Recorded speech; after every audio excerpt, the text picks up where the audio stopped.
Приветствую, друзья! С вами Виталий. Продолжим тему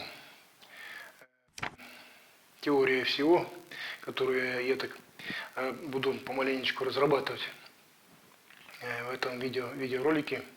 У нас тема апокалипсиса продолжится, и мы будем говорить о роли и куда делись Адам и Ева. Если вы не смотрели видеоролик, я вам напомню, что в предыдущем видеоролике мы говорили о том, что апокалипсис случился при сотворении нашего материального мира. И причиной апокалипсиса стало то самое познание яблока с дерева запретного, запретный плод вкусили Адам и Ева, да? И в результате образовался такой апокалипсис, то есть откровение, раскрытие духовного мира, который создал Бог прекрасного мира, и он начал материализовываться. И Бог отправил там Адама и Еву на грешную землю. Смотрите, друзья, в прошлом видеоролике у нас была сравнительная такая графа, чтобы мы больше тренировали свое самосознание, сознание на две области. На области восприятия реального мира и на область восприятия нереального мира.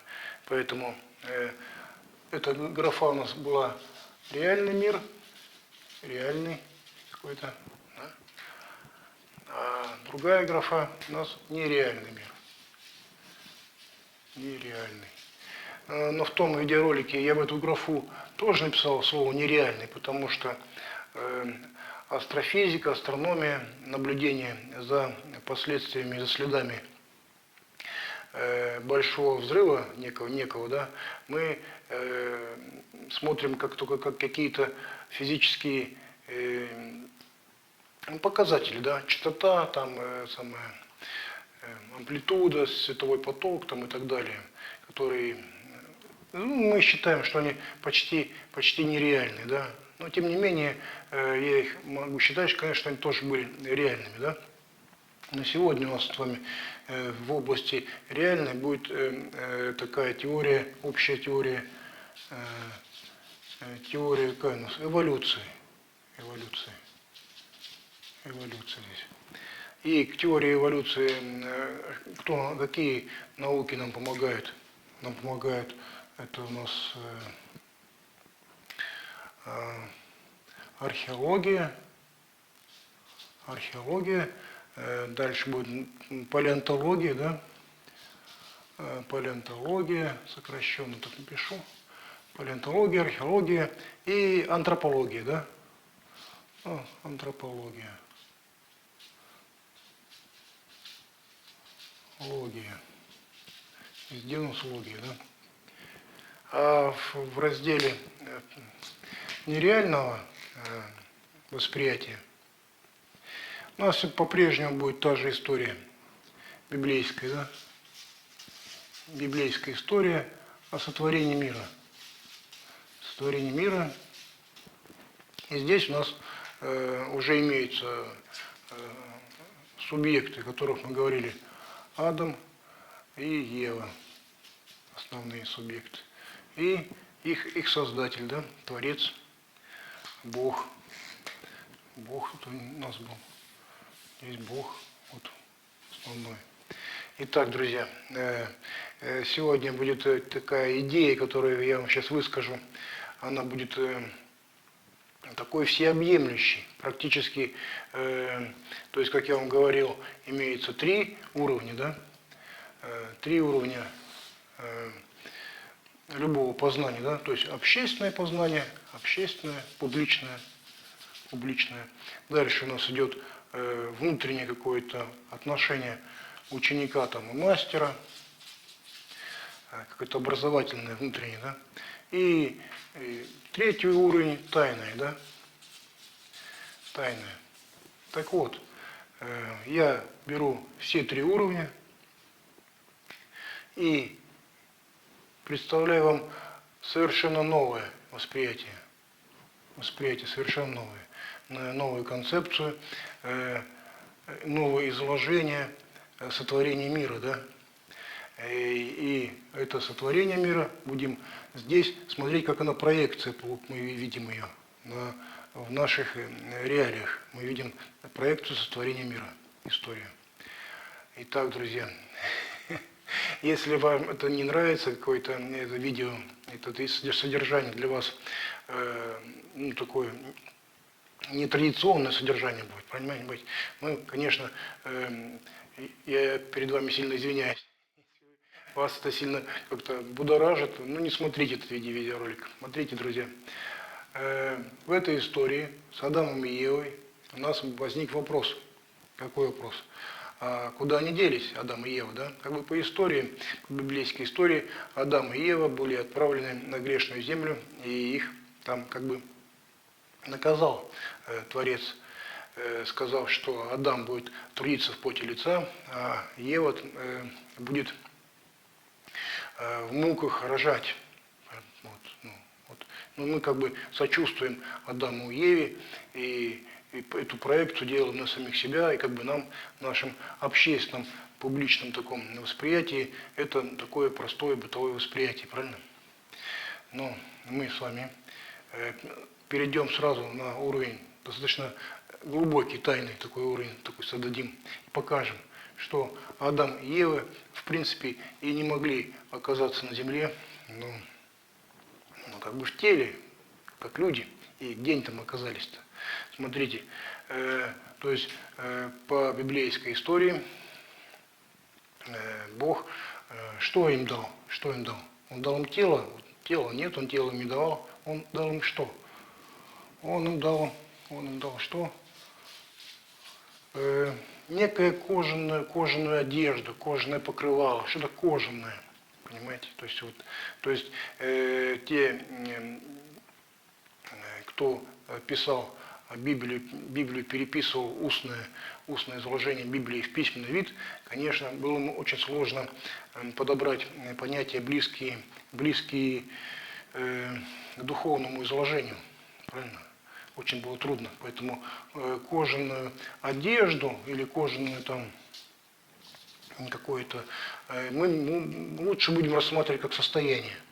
Понимаете? То есть мы под словом кожа что понимаем? Либо какое-то восприятие, правильно? Ну, то есть видимое, данное в ощущениях. Правильно? То есть кожа у нас это тактильное восприятие. Тактильное восприятие дает нам кожа, да? Мы через кожу воспринимаем тепло, холод, прикосновение, дуновение ветра там, и так далее. То есть ощущение пространства там, и много ощущений мы воспринимаем через кожу. Да? То есть я думаю, что и предлагаю эту вариацию понимания, что кожаная одежда – это была духовная одежда. Духовная. Это духовное состояние было. Это не материальное состояние. Но по своему как бы, функционалу, грубо говоря, оно также переносило это ничего не существующего тактильного восприятия, потому что самого материального мира не существует, правильно? Как мы сейчас знаем. А существует духовный мир. Поэтому Адам и Ева для того, чтобы их как-то разделять, а он что сделал? Бог, когда искал Адаму помощника, да, помощника искал среди животных, не мог найти среди животных, да, ну и где он его нашел? Он нашел в Адаме в самом, да, то есть Бог, Творец, усыпил, когда Адам как бы усыпил его, когда он спал, он отделил от него часть, некую сторону, некое вот это в образном выражении ребро, это сторона какая-то, отделена от него была. Как бы, ну, мы в наших метафорических всяких представлениях вторая половинка, сразу говорим, да, и тому подобное. на общественном уровне, да, ну, давайте мы больше к уровню мастерства и ученичества будем относиться, да, как бы понимать, что Творец именно отделил от самого Адама какую-то половинку, какую-то его сторону, и из этой стороны-то и создал Еву. А сам Адам был из чего сделан? Из праха, абсолютно. Поэтому у Евы статус-то маленько другой. Поэтому она больше по статусу к подобию божественному, да? А Адам по образу, скажем так, да? Для условного разделения такого, для понимания. Итак, друзья, мы имеем с вами то, что у Адама имеется некое состояние духовное, которое позволяет им получить какое-то первичное самоощущение, да? То есть нахождение в самосознании вот этого райского места, да? Божественного духовного мира. Итак, друзья, ну, в общем, мы вывод из этого какой делаем? О том, что Адам и Ева, ну, деланы это Творцом, понимаете? Творцом деланы. Они, в принципе, имеют какой статус такой? Они статус имеют полубоги, да, полубоги и близкие к Богу, да, то есть когда они вкушают запретный плод, который обещал такой им, что когда вы вкусите, то вы уподобитесь Богу, да, совершенству этому, то, конечно, у них такое состояние появилось, божественное состояние. И, соответственно, как я сказал в предыдущем видеоролике, образовалось такое в духовном мире многобожие. Понимаете, многобожие. То есть Адам и Ева как бы представляли собой Бога.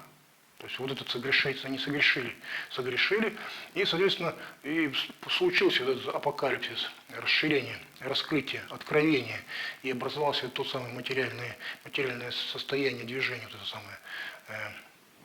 Поэтому, друзья, мы с вами можем какой вывод сделать? Что Адам и Ева, в принципе, не могли оказаться на земле, на этой греховной, в каком-то в нашем представлении, в телесном состоянии. Правильно? Ну, потому что, и как пишется в библейских историях, сама земля-то была не жизнеспособна принять что-то живое, понимаете? То есть она была просто, как бы, также она создалась из праха, как говорится, ну. Поэтому, друзья, я думаю, что Адам и Ева, они были отправлены на грешную землю, но состояние их было духовное, полубожественное состояние. Поэтому на них не было в теле, но у них была определенная задача, которую перед ним поставил Бог. И какую задачу он поставил, помните? Ну, мы это воспринимаем как наказание, да? Наказание, там, Адаму будешь трудиться в поте лица, а Ева будешь рожать в муках, да? Но тут интересный вопрос. Вопрос какой? Важный. Что он сказал? Что он сказал? Плодитесь и размножайтесь. Вот это коренное слово совпадает с тем самым словом, которое было сказано о запретном плоде. То есть некое существует дерево, некое существует плод, некое существует состояние запретное. И это состояние Адам и Ева вниманием своим вкушают и уподобляются божественному состоянию.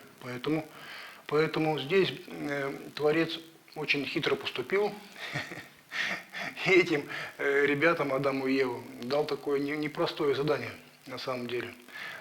И когда мы рассмотрим слово «плодитесь», то мы понимаем, что плодитесь, откуда это слово появилось? Не от того, что они будут делать детей, рожать детей там, и так далее. В земном нашем общественном таком публичном понимании, как это происходит. Нет, конечно, ребята. Смотрите, плодитесь-то было в чем смысл-то? В том, что они же съели, вкусили вниманием своим плод запретный. И этот плод теперь оказался внутри них. Понимаете? То есть внутри них. Теперь они носители этого плода запретного. И под словом «плодитесь»-то обозначается, что внутри их теперь этот плод-то будет запретный. Плодиться. Уловили? Плодиться будет внутри них. И это большая проблема для них будет. Сейчас об этом поговорим дальше, да? Смотрите, под словом «размножайтесь»-то что мы понимаем? Мы понимаем, что вот, ну, как люди, там, много людей, родится, какая деревня будет, там, город, община, племя, там, и так далее. Много-много будет людей. Нет, ребята, конечно, для Евы будет слово «плодитесь», потому что плод находится в ней, она вкусила, она внимание приняла. А у Адама это будет какое задание? Задание какое будет? Задание размножаться, масштабировать, по-русски, по современным понятиям, масштабировать теперь этот проект. То есть, смотрите, Адам,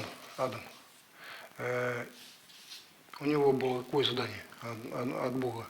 От Бога было задание давать имена. Имена там, ну, что будет сотворено? Животным, деревьям там, и так далее. И Адам-то дал имя-то Ева-то. Ева-то он кому? Еве дал имя Ева. Почему он ей дал имя Ева? Потому что это имя-то расшифровывается, ну, богиня она, богиня-мать она. Вот богиня-мать. И в нашей русской транскрипции мать и материализация являются однокоренными, имеют общий корень, да? То есть мать, видите, мать и материализация, видите, общий корень, потому что богиня Ева, уловили? Она же и мать. Таким образом, получается достаточно такая сложная задача у богини-матери-то. Внутри нее, внутри Евы находится плод запретный, и он плодится. Ну, плодится он, все, ты его, Бог сказал, плодитесь, и он плодится в тебе плодится. Соответственно, образуется что такая внутри штука? Адам имеет такое состояние, он может давать имя всему сущему и несущему, да? То есть одушевленному, недушевленному, то есть от Адама идет, то есть духовное состояние. И духовное состояние имеется и в богине-матери, то есть как состояние материализации. То есть очень сложный момент будет, смотрите. Смотрите, что интересно. Теперь у нас проблема. Ева как мать, богиня, в ней плодятся эти запретные плоды. И что-то с ними надо делать. Правильно? То есть, если ты вкушаешь плод, то что получается? Она уже знает, что при вкушении этого плода к его вниманию будет апокалипсис, да? И ты сама погибнешь. Правильно? Как говорится. Поэтому не задача очень, очень сложно. Ей надо сделать так, чтобы что-то, какое-то творение в муках вот этот плод запретный-то, надо теперь его из него что-то сотворить. Ты же много знаешь теперь, ты же богиня, да? Ты уподобилась Богу, да? Пожалуйста, теперь творите. Он же сказал, Бог, плодитесь и размножайтесь. Давайте, творите сами. Природу-то творите теперь. Теперь наша Ева становится кем? Она становится матерью природы. Она мать, не мать природы, как мы говорим вот относительно современного понятия природы. И мы говорим, это мать природа, наша матушка земля, она нас родила, там, это нас кормит, она дает нам кислород, там, углекислый газ, воду там, и так далее, рыбу, зверье всякое, животное, питание и так далее. Это все мать природы, мы говорим, на нашем общественном публичном уровне. Но сейчас мы находимся с вами на другом уровне, на более глубоком, таком тайном, эзотерическом уровне. И мы теперь понимаем, что мать Ева, как и мать материализации, соответственно, она в себе материализует. Что она материализует? Она материализует природу, саму природу. Она материализует природу. Она материализует. Она рожает эту саму природу, понимаете, в себе. И надо ее сотворить как-то теперь. Понимаете, в этом природу все в себе надо сотворить. И что она может сотворить? Какое подобие можно сотворить? Когда у нее подобие, только кожаная одежда. кожаная одежда, вот Бог дал им кожаную одежду, и все, ребята, давайте, творите что-нибудь. Вы же согрешили, вот теперь в этом грехе-то и творите. А грех-то он как бы множится, понимаете, он множится. То есть, то есть если ты начинаешь творить, ты начинаешь познавать опять это самое яблоко, это самое запретное, да, оно же внутри тебя, оно начинает множиться, ты его познаешь, чтобы что-то створить и так далее. Ведь внутри тебя образуется апокалипсис, откровение, это откровение, раскрытие, и, соответственно, некий взрыв, правильно? То есть, что это образовалось-то? Что увидели наши археологи, палеонтологи? Археологи увидели, они берут там слои земли, да, копают землю там в местах, где были цивилизации известные, и находят слои там, да, слои, где-то слой там увидели, были какие-то останки какой-то обгоревшей структуры, да, какие-то минералы, признаки какого-то термического воздействия, где-то были признаки там ледникового периода и так далее, уловили. То есть Ева, имея в своем запасе только одну кожаную одежку, ей очень трудно ей было начать сотворять именно одухотворенное, сущее, понимаете, очень трудно. Поэтому она начинала с чего? Она начинала с твердыни, да, с твердыни, с какого-то вот элементарных вещей, там, что она могла родить. И, как бы говорится, и видит, что, да, был какие-то метеоритный дождь, какой-то был там такой-то, что-то происходило такое. Апокалипсис происходил, правильно? Это был апокалипсис, то есть в моменте она не могла управлять такой огромной энергией, огромной силой вот этого апокалипсиса, который в ней происходил, потому что она, по сути, согрешила и продолжала грешить. Эти плоды-то запретные в себе, они плодились в ней и размножались. Размножалось как? То есть теперь проблема-то какая? Апокалипсис. Вот мы же говорим, это был взрыв, это был апокалипсис. И там наши астрономы, астрофизики говорят, какие-то там световые годы, полет каких-то частиц, вот мы заглядываем туда, в них измеряем, бла-бла-бла. То есть некое пространственно-временное состояние. Правильно? То есть, поэтому, чтобы вот эти плоды-то не взорвались, понимаете, чтобы они не взорвались во время, и когда он в муках творит эту природу свою, какую на себе воспроизвела в своем божественном ее подобии, да, она воспроизвела, представила своим воображением, и вот она, и что происходит? Что вот она могла в моменте сделать? В моменте, ледники там, или потоп, да, поток воды много в моменте пошло, или там метеоритный дождь, или там еще что такое, сложно управляемая материя, понимаете, то есть это чистая материя, материализация, камни какие-то и так далее. И тогда, конечно, у Адама-то какая задача стояла? А Адама, у него задача, если мать была природы, Ева, то у Адама более серьезная задача. Напишем вот так, более таким словом известным, логос. Логос – некий закон, некое создание какого-то закона. И в контексте того, что происходит апокалипсис, и все плоды-то, материализация не успевает одухотвориться, ничего вообще. Одухотвориться, превращается в лед, в камень, там, в пыль, там, и в метеориты, и в звездные потоки какие-то, бесконечное что-то такое не получается природу. Но это природу сделать, как вот внутри себя более-менее одухотворенной. То есть обратная связь с Творцом-то у них существует, правильно? Они же с Творцом вместе сотворяют это все, понимаете? Покостят, елки-палки. Покостят, по-нашему говоря, ребята.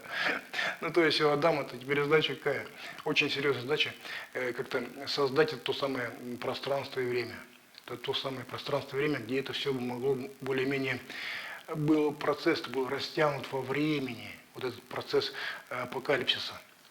Чтобы оно не взорвалось там все сразу в пыль, как говорится, да, а чтобы оно растянулось во времени, и в этом времени успело что-то там одухотвориться, и как-то оно собралось какое-то телесное состояние в каком-то пространстве. Правильно? Такое была задача у Адама. Он как в поте лица его, понимаете, это тяжело. То есть он же не Бог. Он только по образу создан. Он с Евой взаимодействует. Ну что мы, как мы можем это сделать-то? Что мы могли сделать? Ну, вот мы сделали динозавров. Да, находят наши палеонтологии, находят динозавров, там, эти скелеты, какие-то отпечатки каких-то страшных птиц, там, огромных, зубастых, да, находят в палеонтологии и говорят, что вот миллионы лет было назад были вот эти чудовища, там, динозавры ходили по земле. Ну, представляете, что такое? Это же кошмар какой-то. Это же надо пищевую цепочку создать. Надо миллионы тонн растений, чтобы росли, гибли, там, опять росли, питались эти динозавры все и другие товарищи, там, да, страшные, да, парк юрского периода. Смотрите, друзья. И теперь Ева такие вот товарищи и создавала она, как природу свою, понимаете? Потому что другого она ничего не могла себе сообразить в моменте, потому что времени-то не хватало у нее, времени-то нет. Времени нет. Временем занимался Адам. Адам и с поиском этого закона. Как это примострячить к этому делу закон-то? Надо законы найти, создать их и выдать на гора.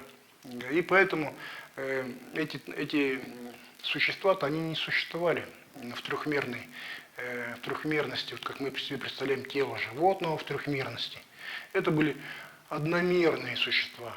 Вот эти динозавры, там всякие саблезубые, какие-то там страшные с такими крыльями летают, там едят кого-то, там, ну, парк юрского периода, помните, да? Кино такое. И поэтому эти ребята, ну, что они сказали, как они могли этих существ хотя бы на какое-то время, на моменте, никак. Поэтому Адам-то мог только создать плоский мир. Вот как этот лист. Он создавал плоский одномерный мир. Понимаете, все, вариантов других не было. Никак этих товарищей не прокормить, этих динозавров, миллионы лет. И поэтому они были плоскими, они были одномерными и находились в этом миллионы, как по нашему, ну, нашему вот этой какой-то там специальные методы исследования останков, да, посчитали, что это было миллион там лет назад случилось, потому что вокруг них находились минералы, которые делятся таким-то там способом. И поэтому мы думаем, что это были миллионы лет назад. Миллионы лет назад, но вот в такой плоскости не находились, они были плоскими. Поэтому они могли себя прокормить и прожить миллион лет, ну, это в таком, в образном понимании. То есть Ева тоже покостила, пока собрала там этих динозавров, они получились динозавры, вот они начали летать. То есть в ней образовалась какая-то природа, понимаете, природа в самой Еве. И эту природу-то ей надо было родить в муках, родить эту природу. И эта природа образовалась из этих плодов, которые сказал Бог им сказал, ну пусть теперь они в вас будут плодиться, и они будут там внутри вас, и будете их познавать, они внутри вас будут взрываться, и у вас будет такая проблема апокалипсиса, проблема откровения, материализации всего этого дела, и вы будете думать, что с этим делать, что и так далее. То есть сегодня, друзья, мы с вами вот эту историю видели с такой непростой стороны, да? И она отражается в нашей археологии, палеонтологии и антропологии. Понимаете? То есть антропология, изучение человека, говорит о чем? О том, что современный человек существовал уже там 50 тысяч лет назад, 100 тысяч лет назад, но в лет назад это относительная величина, потому что законы меняются. Законы меняются. И законы-то меняются относительно пространства времени, правильно? А Адам-то тоже в поте лица, он же не брал там мотыгу там какую-то или плуг, пахал там землю, там, как мы себе представляем, да, и что-то пытался построить. Нет, конечно, это же были духовные сущности, как бы, понимаете, они были полубоги практически, ну, то есть они Он пытался сотворить пространство двухмерное, потом трехмерное, четырехмерное, пятимерное пространство. И во всех этих пространствах законы, материальные законы работают по-разному. Правильно? И, соответственно, единственный там у него получился момент, что да, вот время, оно более-менее стабильно получается. Более-менее стабильно, какая-то линейная структура может быть. И в этой линейной структуре мы можем как-то сжать этот апокалипсис, сжать его и как-то начать формировать там некие сущности, которые потом мы что сделаем? Одухотворим, да, в моменте. Одухотворить. Потому что Творец сам участвует в этом деле во всем, правильно? Он же участвует, он как бы от него идет духовная эманация, духовная, он туда посылает милость, добро посылает, вот все, что в нем есть. Он же переживает за своих творений, за этих Адамов и Евов, и что они там покостят-то, покостят, что не покостят, что они пытаются сотворить. Вот поэтому, друзья, сегодня у нас такая тема по поводу Адама и Евы, и она очень важная, потому что проблема иерархии апокалипсиса существует. Правильно? То есть апокалипсис как откровение, раскрытие, понимаете? То есть раскрытие Бога перед нами. Его внутреннее духовное состояние раскрылось и оказалось материализацией, в материальном мире оказалось оно, понимаете? И, соответственно, когда познается что-то, мы любим же познавать, мы любопытны, и эта история про юрский период, когда мы с вами говорим, смотрим, она откликается у нас, правильно? Откликается. Что-то такое интересное и популярное эта тема. Потому что, по-видимому, все-таки история была более интересная, более такая забавная с Адамом и Евой. И они никуда не делись, они как бы остались в природе этой, в этой физическом трехмерном мире, какого мы наблюдаем. Но они остались как сторонние наблюдатели, потому что они не находятся внутри пространственно-временного континуума. Они находятся на Земле, как бы на грешной, но не во времени и пространстве. Они его создают, понимаете, как бы создаются, и это пространственно-временной континуум, он как бы сжимает этот самый апокалипсис, сжимает. Ну и вот что получается из этого ремесло у Адама такое сложное, и у Евы такое непростое дело быть такой матерью природы, и вот это что-то в этих муках, творческих этих муках своих, вот этого, когда плодится внутри тебя этот запретный плод, и его надо как-то материализовывать и одухотворять, и что-то с ним делать. И делать-то очень сложно получается, правильно? Потому что вы же по закону, получается, уже начинаете что-то делать. А закон логос-то принимает Адам от Бога. Правильно принимает? Говорит, ну вот мы как-то старались что-то сделать интересное и веселое. И мы эту веселую природу сейчас наблюдаем. И многие вопросы у нас возникают к этой природе. Почему? Почему так? Почему какие-то катаклизмы постоянно? Почему какие-то землетрясения? Почему Творец, при всех его, он же милостливый, он же добр к нам, правильно? А почему это происходит? Потому что существует иерархия апокалипсиса. Уловили? То есть потому что апокалипсис не закончился, он размножился, и он постоянно как бы взрывается.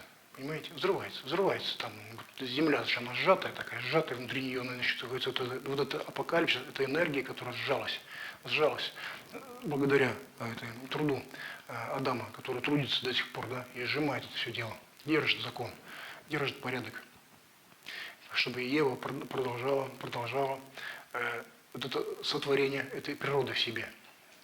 Прекрасной природы, в которой мы сейчас живем. Но катаклизмы всякие разные, и социальные, и природные катастрофы, они результат этого апокалипсиса, который плодится и размножается. Спасибо вам за внимание, друзья. С вами был Виталий.